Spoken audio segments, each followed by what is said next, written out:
part of the book that I was asked to talk about this morning, the 316, probably, off by one, sorry, is all about heart.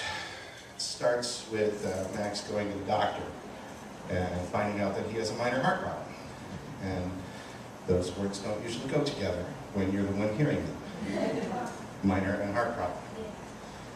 So he then goes on to talk about how we all really have a heart problem.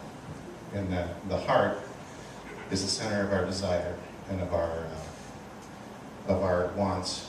And it's also then the center of our greed. And all of the things that we want, and the greed and the coveting and the center of sin. And then he goes on to talk about Jesus and the promise that God gave us, that he would not just heal our heart, but replace our heart with Jesus' and with God's heart. He started to think about what does that look like. Well, I'm a bit of a science fiction fan, as come up in many council meetings and whatnot. So the image that came to mind was of a man named Tony Stark, who, for those who may or may not know, is Iron Man. Tony Stark, it was a genius billionaire who was very fond of all 7 of deadly sins and quite a few of the commandments, not following them. But Tony had an encounter out in the wilderness where he was attacked with some of the weapons that he had designed, and as a result of that, ended up getting kind of a heart transplant. In the movies or in the comic books, that's represented by a large glowing light that is in his chest. And following that event, he goes back and he starts using his powers for good, and he builds his Iron Man suit and goes out to try to help correct the things that he had done wrong as well as others. And I thought this was a great parallel to what we're talking about here. And whereas our hearts don't necessarily glow brightly through our chest, at least in a physical way, that is, that's God is the light of the world. And that's where the replacement is. We have God's heart within us. So we're going to, what does that look like? I mean, that looks like overflowing love.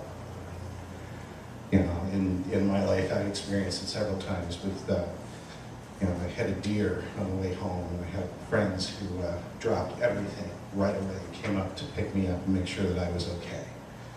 Or times when I have been, or other friends have been stranded at an airport and can get up and leave and go pick somebody up. It's just, those are the little things. And then there's the bigger examples. I hope none of us are ever going to be in a situation where we have to build a large suit and fly around destroying bad guys. But we also have, firefighters who, without any thought of their own personal safety, go into burning buildings to help bring people out.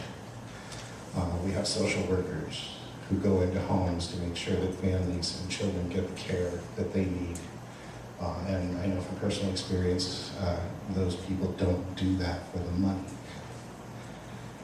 So it just seems to me that to have the heart of God means that when you see it, you know what it is.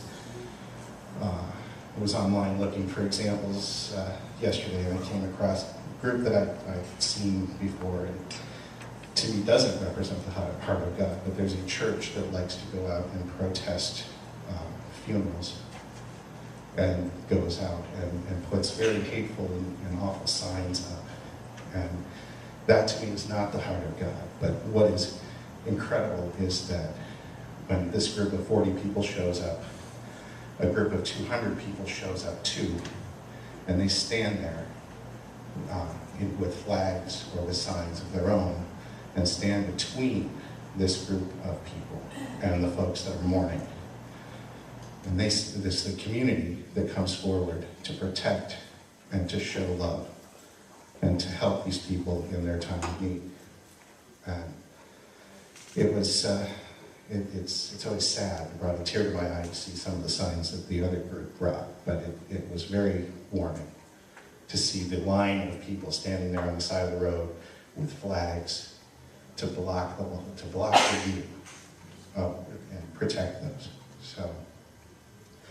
So if we have the heart of God, I've also been a musician for a long time, and music's always been important to me, but one of the songs that has come up repeatedly for me in the last year, especially with all of the other fun and exciting things going on here at Faith, but it's the song, "And They'll Know We're Christians by Our Love." And it seems that unfortunately is not always the case. The loud people are not necessarily the ones, but there's our opportunity and there's our calling. That's what the heart of God looks like. They'll know we are Christians by our love. Thank you.